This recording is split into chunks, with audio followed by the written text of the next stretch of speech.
क्यों नहीं ठीक हो रही सरकारी स्कूलें? क्यों इतना अनएम्प्लॉयमेंट बढ़ रहा है? क्यों इतनी महंगाई बढ़ रही है? क्यों एजुकेशन सिस्टम ठीक नहीं हो रहा है?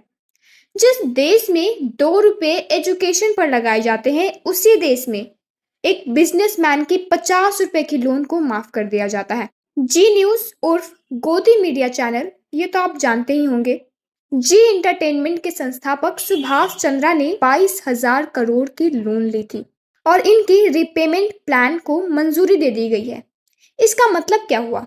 इसका मतलब ये हुआ कि लोन तो 22,000 करोड़ की थी, पर क्रेडिटर्स को सिर्फ 6.5 करोड़ ही मिलेंगे। यानी रिकवरी 0.03% और 99.9% हेयर कट हुआ है। ये तो इकोनॉमिक लैंग्वेज हो गया, पर अगर सिंपल लैंग्वेज में कहे तो डायरेक्ट मुंडन हो चुका है।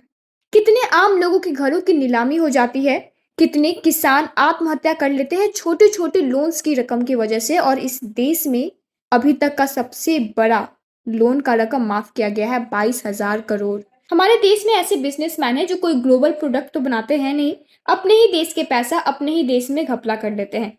मतलब अगर ऐसे बिजनेसमैन होते जो ग्लोबल प्रोडक्ट्स बना रहे हैं जिससे हमारे देश को फायदा होता, तो एक बात समझ में आता है कि चलो लोन्स माफ कर दी गई है।